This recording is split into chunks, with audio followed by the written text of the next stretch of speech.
Obviously, you have the freedom to do whatever you want to do, but you should know the truth about the untruths that are in this film. But it was probably the largest gathering of any kind of Latter-day Saints, because we almost filled the Rose Bowl. It holds 100,000 people.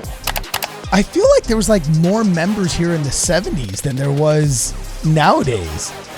So he gave me an audio cassette of the soundtrack of this 16 millimeter film. So I took it home and I sat down and I came up with 48 specific points where they had misrepresented or whatever, or outright lied about our beliefs and whatever. Okay. I came up with 48 specific points. It was 12 pages, single-space, typewritten. I had put my address on it because I wanted feedback. I says, if I'm getting anything wrong, I want to know about it. And so I put my address in. I started getting... Oh, was that a big mistake or no, what? No, it was good, really. Okay. I started getting letters from all over. I was being sued for $27 million by the producers of the film. We made an anti-Mormon hit piece film, and we were making so much money off it that by you debunking it, you've done economic damage to us to the tune of $27 million. The judge looked at it and he says, "What do you mean we can't have film critics? Get out of my courtroom." He threw it out. And Ed Decker, the guy that made the God Makers, this is was what she told sleeping me. around with multiple women, according to his ex-wife. Nice. This episode is brought to you by the Go and Do Travel Wave Makers 2025 LDS Podcaster Cruise. If you guys want to come hang out with me on a boat, as well as Greg Maxton, Jacob Hansen, Hayden and Jackson, Paul, David Boyce, Dave Butler, and Jasmine Rappley, you got to check out the links in the description. Make sure you use the coupon code WARDRadio10 to receive 10% off. Now back to the video. Welcome, ladies and gentlemen, back to Ward Radio. I'm your host, Cardin Ellis, and today I'm joined in the studio by a special guest, none other than Robert Starling, author of A Case for Latter-day Christianity. He grew up in the Bible Belt and literally wrote the book on whether or not, dare I say, Mormons are Christians. And if I remember correctly, you said you were sued for like $30 million by anti-Mormons. What's the story, my man? What's the story? It's a long, involved story, but I was serving as a stake mission president in the Los Angeles area. Okay. And I also had an area calling as a for the area public affairs council. Okay. And it was twofold. One, I was the electronic media specialist, and I created some radio and television programs and things to promote church activities and things. Okay. One of which was in 1985, they had the last big dance festival in the Rose Bowl in Pasadena. Oh, I've seen old Super 8 videos of that. Yeah, we don't do that anymore, but it was like every other year they would just fill the Rose Bowl, About right? every 4 years. And wow, okay. I was tasked to produce a 1-hour television special, which aired on Channel 9 in Los Angeles. And we had a all volunteer crew of about 55 media professionals, some of which worked at NBC, CBS, whatever. Yeah. And they were members of the church and their friends. And we did a 1-hour television special of this dance festival. And dude, why don't we do stuff like that anymore? Guys, if you haven't seen this, the Rose Bowl. Football fans out there are going to be familiar with this. But the Rose Bowl is like one of the largest open concrete sports venues in it holds like 100,000 or so. And yeah, it was pretty much filled. There were 13,000 dancers from 88 stakes. Yes, we filled the Rose Bowl, and we do it once every at least 2 or 3 years. So everybody as a youth went through it at least like twice while they were a youth. And no joke, I know people who met their wives at these events, who ended up like being reunited with lost mission companions at these events, like just crazy, beautiful human stories. And now, like, we don't even have TikTok, you know. This in 1985 was the last big dance festival that was held. Now, I remember very faintly going to one when I was 6 years old in Salt Lake City that was held in the University of Utah Stadium. My family drove out from Georgia, And we happened to be there in June when they were having the big dance festival. My dad has some old black and white photos of the dance festival in the University of Utah Stadium. Wow. Okay. And so then in 1985, I was the producer for this 1-hour television special. And then we also did a 2-hour home video that we made 11,000 VHS cassettes. And we made them available at cost to all the participants. There were 13,000 dancers from 88 states. This is like the biggest Nauvoo pageant you ever heard of. This is like the biggest Hill Cumorah pageant you ever heard of. It was probably, I don't know for sure, but it was probably the largest gathering of any kind of Latter-day Saints, because we almost filled the Rose Bowl. It holds 100,000 people. And, wow. Okay. And of largest gathering of Latter-day Saints in next to Adirondack, wherever that happens. Yeah. Okay. Okay. That's cool. Yeah. Okay. All right. So you were in charge of electronic media, and you were in charge of monitoring anti-Mormon content? That was the other aspect of my calling. I was in charge of monitoring anti-Mormon activities, and where throughout the. I got that calling. I just don't get credit for it. Yeah. Well, I had a few friends, and at that time, back in the 80s, this anti-Mormon movie called The God Makers had come out. No boy. And it was produced by a fellow named Ed Decker, who was the head of Ex-Mormons for Jesus. Okay. And he was also the star of the film. Yeah. Anyway, they were showing it 16 millimeter prints in various churches around Southern California. And so I would, whenever I found out about one, I would go and observe what went on. And the first time I did, it was a little church from an old Kmart or whatever down in Orange County. All right. And they were showing the film there. And so I go, and I'm sitting there with my yellow legal notepad, and I'm taking notes furiously. And the fellow next to me who belonged to that church asked me what I was doing, and I told him. And he said, well, let me make sure you get your quotes right. So he gave me an audio cassette of the soundtrack of this 16 millimeter film. So, whoa. So I took it home, and I sat down, and I came up with 48 specific points where they had misrepresented or whatever, or outright lied about our beliefs and whatever. Okay. I came up with 48 specific points. It was 12 pages, single-space, typewritten. And so I started sharing it with some friends. And I had a friend who was the editor of there was a LDS-owned commercial weekly newspaper in the Los Angeles area at the time called the California Intermountain News. Really? Yeah. I feel like there was like more members here in the 70s than there was nowadays. We couldn't pull off a newspaper like that. I know. I mean, obviously. Well, it had been going for, gosh, I don't know, 20, 30 years. Wow. But the California Intermountain News. I'm looking this up. Keep going. They did an article about the rebuttal or response that I had written to the God Makers film. Okay. And they said that they would offer a free copy of it to anyone who would send in a stamped self-addressed envelope.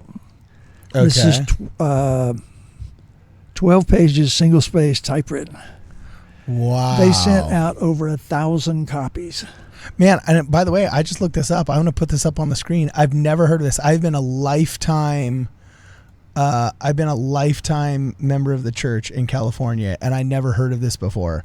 But I just looked up the California. Yeah, I just looked up the California Intermountain News, and look at this, man. It's right here. I'm going to pull it up. Started in 1935. Wow, I didn't even know it was that old. Yeah, and it says so this is the Library of Congress. So this is the Library of Congress website, and I'm going to show this right here so everybody can see it. But the Library of Congress has copies of this going from 1935 to 19 undisclosed. So yeah, if this was in the 80s, it was already 50 years old. Yeah. Holy smoke. Okay, keep going. So they had people send in their requests, and they sent out over 1,000 copies of my rebuttal paper to the Godmakers film. Now, there's a guy named Gil Scharf up in Salt Lake who was, I think, an institute director or whatever. He had written a book that was a rebuttal to the Godmakers book. Okay. And mine was a rebuttal to the film. Okay. And so I had put my address on it because I wanted feedback. I says, if I'm getting anything wrong, I want to know about it. And so I put my address in. I started getting... Oh, is that a big mistake or no, what? it was good, really. Oh, okay. I started getting letters from all over. I got letters from as far away as Scotland and Fiji. Whoa, really? I got letters from missionaries that said their mission president had put it into their mission handbook. What? As a response. So their mission presidents were based instead of wimpy correlation pansies. Oh, that's awesome. Okay. Anyway, most of the letters were from people who were members of the church, and they were very grateful to, have a means of providing a response to this Godmakers film, because it was scurrilous. I mean, the National Conference of Christians and Jews, the NCCJ, had done a review of the film, and they called it religious pornography. Yeah. And so I quoted them in my rebuttal. So one day there's a knock on my door. I had sent a copy of it. I had heard about a church in the Los Angeles area that was going to show the film. And they invited, people to come. And a lot of times they say, we especially invite Mormons to come. Okay, yeah. Anyway, they had, when I found out about it, I looked up the pastor, and I sent him a copy of my rebuttal. Okay. And I said, obviously you have the freedom to do whatever you want to do, but you should know the truth about the untruths that are in this film. Okay, rock on. So one morning at about 6 o'clock in the morning, we were living in Van Nuys, and there's a knock on the door, and it's two guys from the sheriff's office with a lawsuit, a summons. And what? I was being sued for $27 million by the producers of the film for my supposedly interfering with a prospective economic relationship between the producers and the church. Because every time they showed this, they would take up a collection and then give it to the producers of the film. So it was an evangelical grift, and they sued you for what they lost on the grift. For what they thought they were going to lose or whatever. I don't know. Oh my gosh. I don't know how much in these offerings they collected over the several years that this film was circulating around. But I've heard rumors that it was in the neighborhood of $500,000. Well, wait. So they sued you by saying, wait, we made an anti-Mormon hit piece film, and we were making so much money off it that by you debunking it, you've done economic damage to us to the tune of $27 million. And they sued me, and the co-defendants included the National Conference of Christians and Jews, because I had used their review, and also they sued the church. Get out of town. So okay. The church engaged an LDS-owned law firm in Pasadena to provide a defense for this. And it took several months to finally get to court. When it finally got to court, the judge looked at it and he says, "What do you mean we can't have film critics? Get out of my courtroom." He threw it out. Wow. That was for $27 million. Now, a couple of years, or maybe it was a year after that, again, 6 o'clock in the morning, knock on the door. They do that. I had a contract dispute sent to my house once. The guy knocked on my door at like 4:45 a.m. And I'm like, and there's a sheriff's department there, right? Yeah. And he hands you something. He's like, oh, yeah, somebody's suing you. I look it up. It's a contract dispute for an old radio program. And like it's a small claims court too, which is the other thing. It's like, it was like a nothing burger, right? But now you're just like, it's 4:45, officer. Well, I found out that they actually get extra money if they serve summons, and it's a way of them making money, and they know people will be home at like absurd hours of the morning. Yeah. So they just like pound on my door, right? Okay. Well, this time it was only for $3 million, and I was the only defendant. So the first time the church had actually provided the defense. Okay, this time they were saying that I had defamed or libeled Ed Decker, because what had happened was the 1,000 copies that went out, okay, apparently people would photocopy them and hand them to somebody else, and then they'd photocopy that. So eventually with the old Xerox,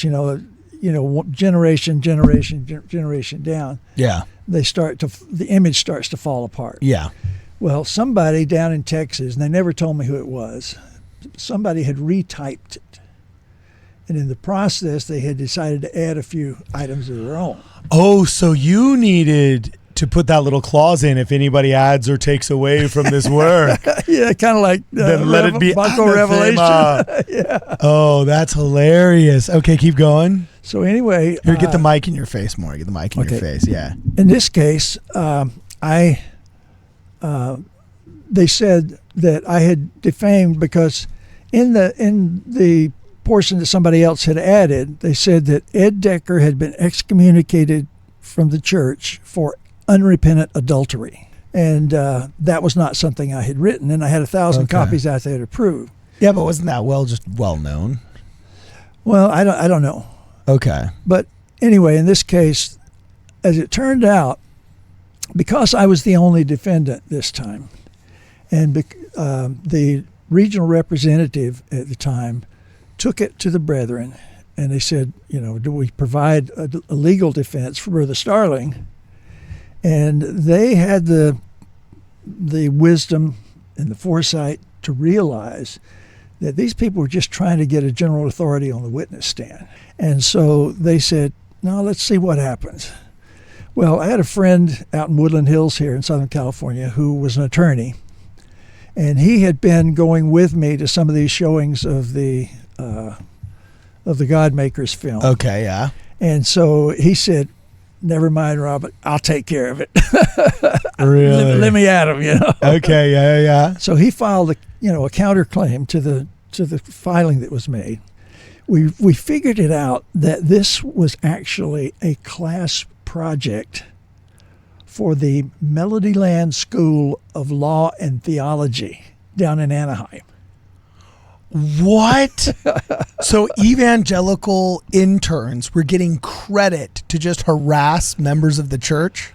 Yeah. Anyway, what happened was we filed a counter, filing, and then nothing happened. So we sat there for months and months, and nothing happened. So finally, it was dismissed. And we found out that the attorney of record who had filed it, who was like the dean of the Melodyland School of Law and Theology, had been dismissed for acts of moral turpitude. Oh my gosh. Dude, that happened here in Santa Clarita too. There was this total anti-Mormon pastor named Pastor Dave. And like so narcissistic. Social media loaded up with pictures of himself, like constantly lifting weights. He's the guy in the gym that like spends more time looking in the mirror than actually pumping iron, right? And he would just have these he would just go after young men that were dating like evangelical girls or like just friends of friends, however he could get to them, and just do this witnessing to Mormons and talking about authentic masculinity, and then totally gets busted for, what did you call it? Acts of moral turpitude. And the insinuation and the accusation that I read on the socials, shall we say, was of that kind, And so it's like, the more anti-Mormon they are, like Kwaku has this funny phrase. He says, why is it always that he says a wicked and adulterous generation seeketh a sign? And he said, I'm starting to think that the Lord was literal when he said adulterous. Like anti-Mormon evangelicals at this point, when they come at me, I'm just like, so who are you sleeping with? Like that's just what I ask now. Well, let me tell you what happened with this, because when word got out that I'd been sued because of this claim that Ed Decker had been excommunicated for unrepentant adultery. And that was not true, because technically he had asked for his name to be removed from the records of the church. Okay. However, when the word got out, I got a phone call one day from Ed Decker's ex-wife, Phyllis, who was still a faithful member of the church, along with the rest of his family. He had gotten divorced, left his family, went down to Chile. He had a son on a mission in Chile, went down to Chile and tried to get his son to leave his mission. All kind of fun stuff happened. Really? Okay. But I got a phone call from his ex-wife, Phyllis, who was an active member of the church. He says, I hear you got this problem. He says, that was not the technically the reason, he's left. He was no longer a member of the church. Okay. But he was guilty of it over and over and over, and once with my best friend.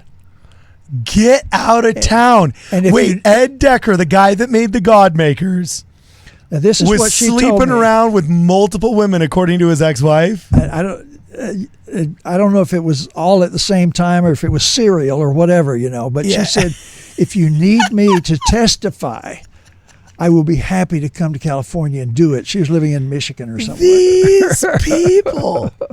These people, dude. Oh my gosh. And they say we're in a moral quandary. Yeah. Oh my goodness gracious. Well, ultimately, Ed and I had the opportunity to sit head to head in a radio studio at KBRT, Christian radio station in Los Angeles.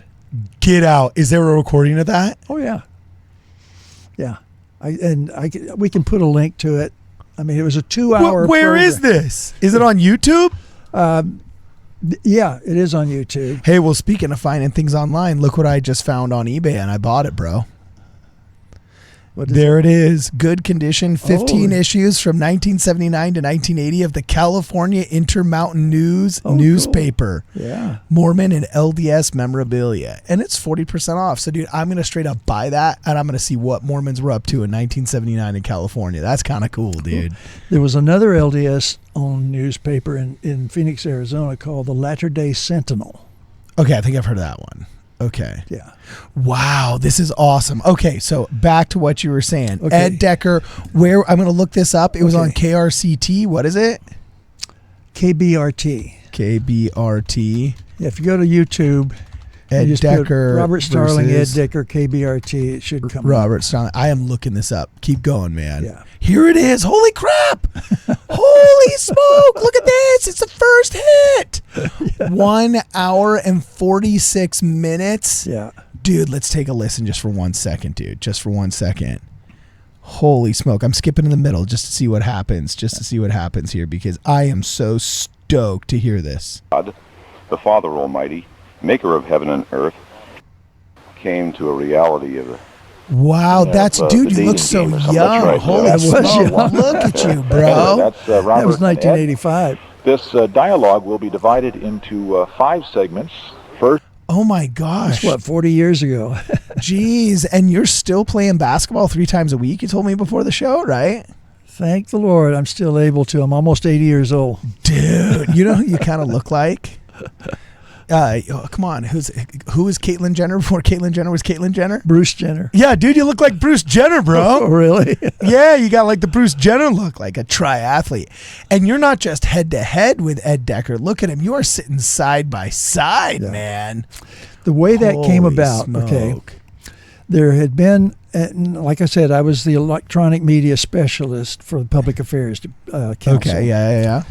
There had been a series of anti-Mormon radio programs that had aired on KBRT Okay. that were, I think it was the Southwest Radio Church down in Oklahoma or somewhere. Anyway, for a solid week, 5 days, they had a half hour each day with anti-Mormon stuff. Hey guys, we're going to press pause just for 1 second to remind you guys this episode is also sponsored by scripturenotes.com, the coolest way of reading your scriptures online. If you guys want a free 14-day trial, please visit scripturenotes.com. Also, mention us in the checkout for a small discount. Links will be in the description. Roll tape. Well, back in those days, the FCC had what they call the Fairness Doctrine, which required by law that if you or your organization were attacked using the public airways, then the radio station or TV station was required to, one, notify you that you'd been attacked, and two, provide you equal time to respond. Well, they didn't have to notify every single person that was the receiver of bad opinions, but I know, like, in political discourse, for example, according to the Fairness Doctrine, if you invited one member that's running for city council to speak on your show and gave them 8 minutes, you would have to invite every other candidate. If it's up to 90 days before the election, you would have to invite every other candidate. So we were really careful about like what political candidates we talked to, because if you gave a 30-second soundbite to one guy that was in an 8-person race, then you had to give 7 30-second sound bites to 7 other people, or at least show proof that you had invited them. So, well, in this case, I called up the radio station, and it's interesting because KBRT was a Christian radio station at that time. Previously, it had been owned by Bonneville International, which is the broadcast arm of the church. yeah.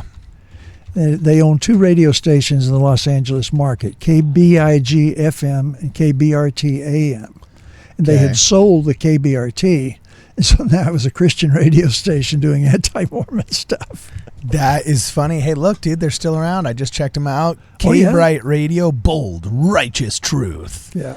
Also known as dirty, filthy, untrue, misinformative, garbage anti-Mormonism. But yeah. Well, once in a while.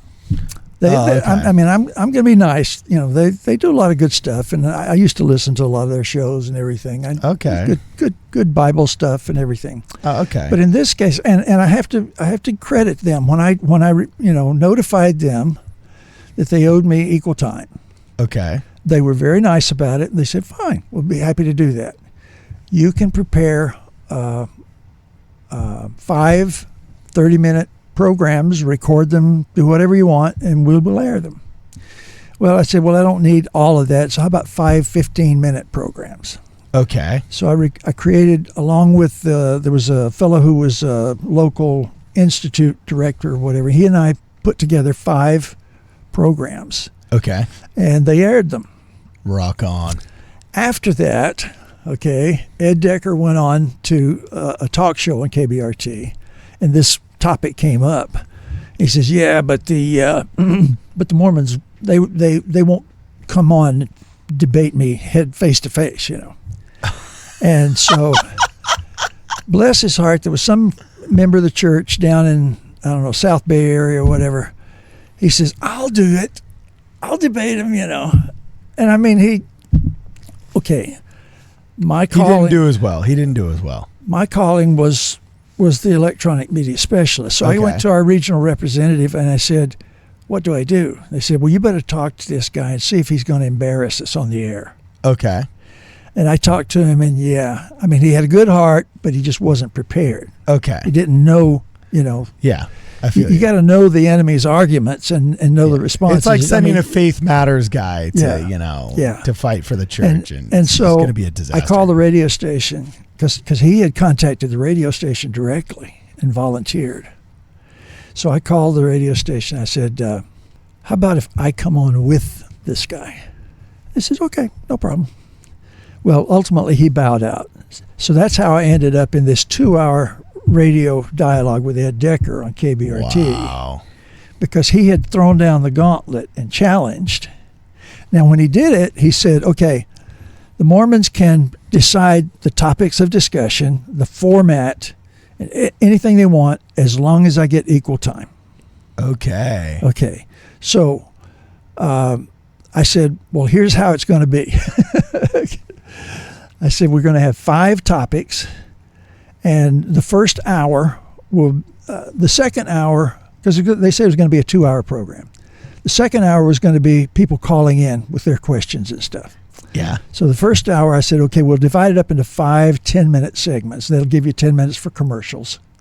So we'll have 5 different topics on each one, and I can't remember what they are right now. I've got them written down. It says, on each one of the topics, I will have an initial 2.5 minutes uninterrupted. Yeah. Ed will have 2.5 minutes uninterrupted. Cool. And Yeah. and then for 5 minutes, we'll talk back and forth. That'll be 50 minutes total. And so they agreed to that. And bless their hearts, they actually stuck to it. I mean, with a stopwatch and everything. Really? Now, Okay. the moderator. Respect. The moderator was one of their usual radio personalities there at KBRT. His name was Tim Behrens. And he was actually a great guy. And Tim and I got to be great friends. And after this thing, we ended up having lunch together and doing things, and we were good buddies, But, I mean, he still thought I was going to hell, but that's okay. Yeah. It's funny. Yeah. Well, we did. We had lunch one day, and we were talking back and forth. And Tim said, he got real serious. He said, Robert, I don't know about other Mormons, but I think you're a Christian. I can see that you love Jesus. All right. That's good to know. Good to know. So bro. that was good, That's like so hard to believe, huh, bro? So anyway, he kept to the schedule and everything. Now, the second hour, one of the things was Ed Decker, I think he had a stupor of thought. Because for 2 of his 5 segments, where he had the 2.5 minutes uninterrupted, he decided he would play a tape from General Conference of Bruce R. McConkie. Okay. Talking about whatever the topic was or whatever, rather than, put forth his own arguments. Okay. Anyway, I approached this with, as you might imagine, a bit of fear and trembling and a lot of prayer. Okay. And I really felt that the Lord was with me and inspired me a lot in doing this. And after it was over with, as we were leaving the studio, Ted, who's about 6'6", puts his arm around me and says, Robert, you slam dunked him. Really? So I said, it wasn't me, it was the Lord. Even the Christian moderator said you just slammed Ed Decker all over the radio. Yeah. Wow. Now, for the second hour, when the word got out about, the other thing that I stipulated up front, I said, as you are promoting this, and I know you're going to promote it, okay, I don't want it to be promoted as a debate, but as a dialogue. Okay. Because the object of a debate is to have a winner and a loser. The object of a dialogue is to illuminate the subject matter. Oh, that's warm fuzzies. And I would have gone for the debate. I would have taken a victory lap. I would have rubbed his face through the mud. But I'm traumatized. But yeah. No. But I have the wisdom of age. Now, that was before he sued you, right? I think this was after, actually. So you actually sat face to face to debate the guy on radio live that had sued you for $27 million. Now, I can't say for sure if it was before or after, because it was a long time ago. But in the second hour, when the people were going to be calling in, as the word got out about this, a lot of the members of the church that I knew in the area said, well, I'm going to call in. You know what? Okay, I'm sorry to interrupt you, but don't you kind of miss that about the analog era? I'm just barely old enough to remember life before the digital era, when everything was on demand, streaming, in your cell phone. Like, it used to be, you had to make it home by 9 o'clock if you wanted to watch RoboCop or The Simpsons. And if you walked in 3 minutes late, like, you missed the opening. If you missed a movie in the theaters, I don't miss that at all. No, but there was a beauty, there was a romance to it. Like somebody would run and be like, dude, turn on channel 7. There's a car chase going down in Orange County right now. Like, you got to watch it. And then everybody gather around the TV and you'd all watch it, and you had this experience together. And then you'd be at work, and then everybody be working or something. They'd be like, dude, turn on the radio right now. Like, George Carlin is ripping it on the 5 o'clock funnies. Or dude, right now, you got to check this out. They're debating about Mormonism on KBRT. Like, tune in right now, dude. I miss that, bro. I missed that. We knew they were going to record it, and they promised to give each one of us an unedited recording. Okay. And so we made the recording, and later, of course, when the digital age came in, I was able to digitize it and then put it up on the on YouTube and everything. Okay. So it's a lot easier to get that out. now. Yeah. Okay. But the philosophy that when church members said they were going to do the call-in, I said, no. I said, if you call in, you're going to be addressing Ed. Yeah. If they call in, they're addressing me. Yeah. I said, if they call in, then I get the airtime. Yeah. And that's the whole thing. It was a dialogue with Ed, but It's not. The second hour is different, baby. But my purpose was to reach all these people out here. Now, KBRT, they said, was the largest Christian radio station in the country. They had a signal that reached all the way from Point Conception up by Santa Barbara to the Mexican border. That's a large audience. Yeah. Okay. And so my That's a lot of my bigotry you can reason for spread. doing this was, hey, I get to share my knowledge and my testimony with this gigantic Christian audience. Wow. And so I told him, I said, don't call in. Let people call in and ask me questions. Okay, And that way I'll be yeah, able to do it. So that was quite an experience, And I really feel like I was blessed with a very calm spirit, and with what is the scripture that says, take no thought of what you're going to say, and the Lord will put the words in your mouth when it's time for you to say it. Yeah. I really feel that happened, and it was a great experience, I think. Wow, this is awesome. So we never even came close to getting to your book. Well, We never came close to getting to your book, but we can start now. Well, what happened was, as a result of these kinds of experiences, Yeah. and dealing with, writing the rebuttal to, the God makers and other things, over a period of several years, I thought, man, I've done a lot of research, and I've discovered a lot of things, and I need to put these together in a form that I can share it with people. Yeah. And so I started writing this book, and it took me quite a while to put it all together and everything. But it was basically, I'm a Latter-day Saint and I'm a Christian. And if you want to know how that works, here are my reasons. The Bible says something about bring forth your strong reasons. And so that's what I was doing. When what is it, 1 Peter 3:15, where it says, always be ready to give any man an answer for the belief or the hope that's in you. Okay. And so that's what I was doing with this book. Okay. And I says, okay, I'm not a PhD or Doctor of Divinity or anything like that, but I'm a guy who knows how to read the scriptures. Okay. And I can interpret just as good as anybody else. And here are my reasons that I understand that as a Latter-day Saint, I believe these things, and these things are Christian.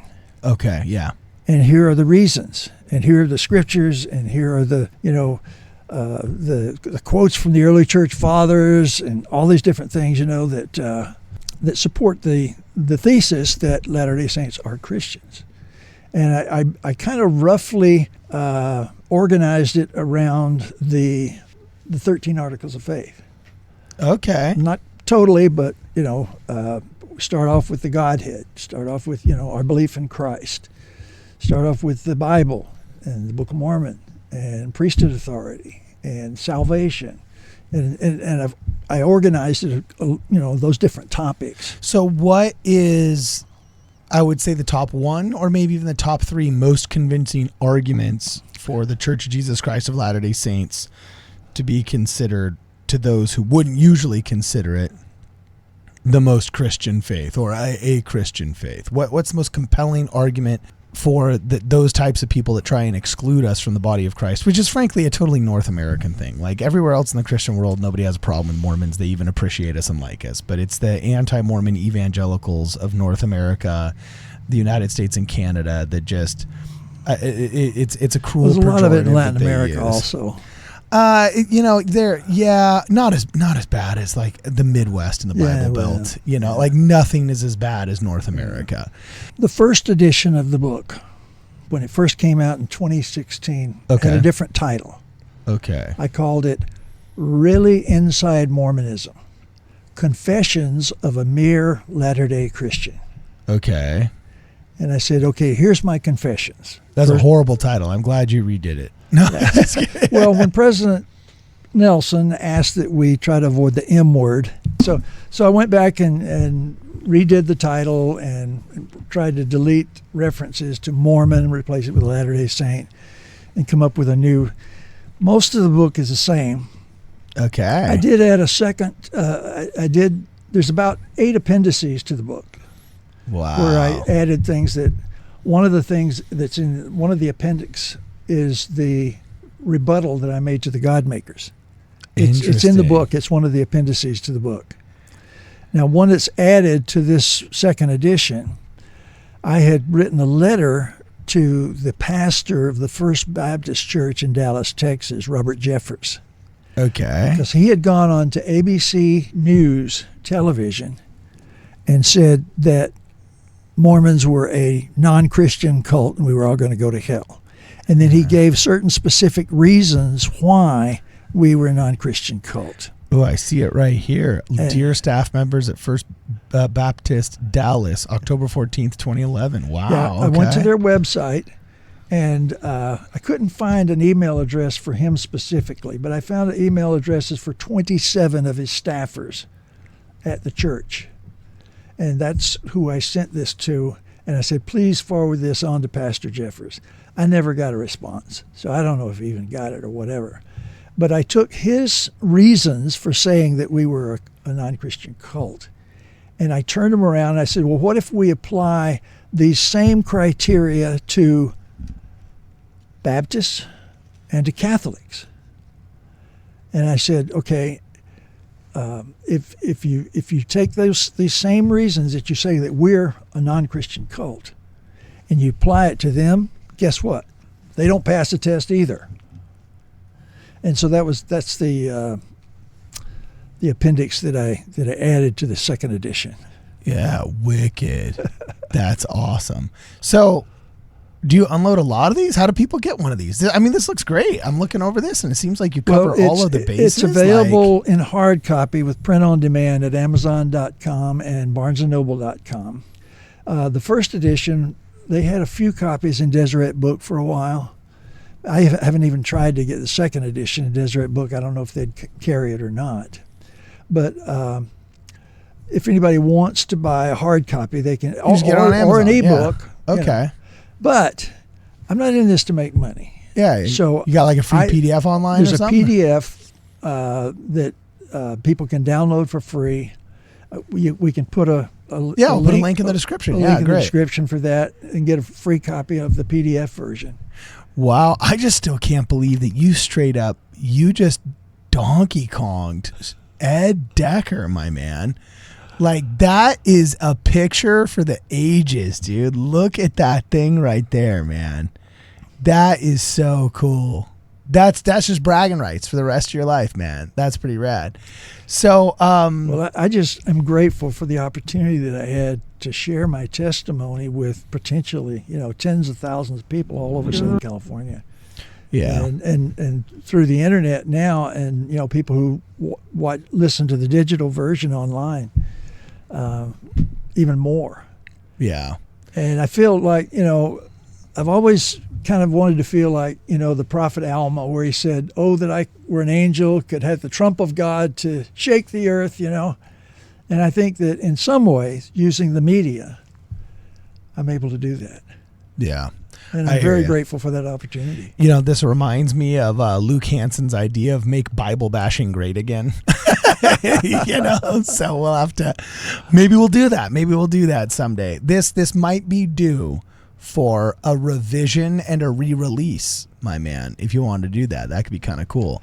Whatever gets the message out there, Yeah, and who else is better qualified to talk about the message and getting it out there than the dude who was across the mic and across the table from Ed Decker when he had his Stupor of Thought on KBRT. Before we go, one last question. Did you ever get wind of anybody's mind that was maybe changed because of your broadcast, or anybody who was swayed, or was it just basically everybody that liked you before liked you afterwards, and everybody that liked him and hated Mormons just liked him and hated Mormons afterwards? Did you ever get any wind of it having like changed somebody's mind? Well, there was no response mechanism back in those days. Okay. And so I never had any kind of response one way or the other from anybody. Hey, who cares if you got the response, bro? You got the pics. The pics, dude. That is just cool. All right, guys. So if you want to check it out, the name of the book is A Case for Latter-day Christianity, available wherever fine books are sold. And that actually just means nowadays barnesandnoble.com and Amazon. If you guys want to check it out, you can check it out. It seems like a pretty easy read, actually. You kind of write how you talk. And I tried to keep it conversational. Yeah, I was going to say it's definitely a conversational book. You know. Yeah, this is incredible, man. So, yeah, check it out. There's going to be a free PDF linked in the description. Either way, for this and more, please make sure you check us out at wardradio.com.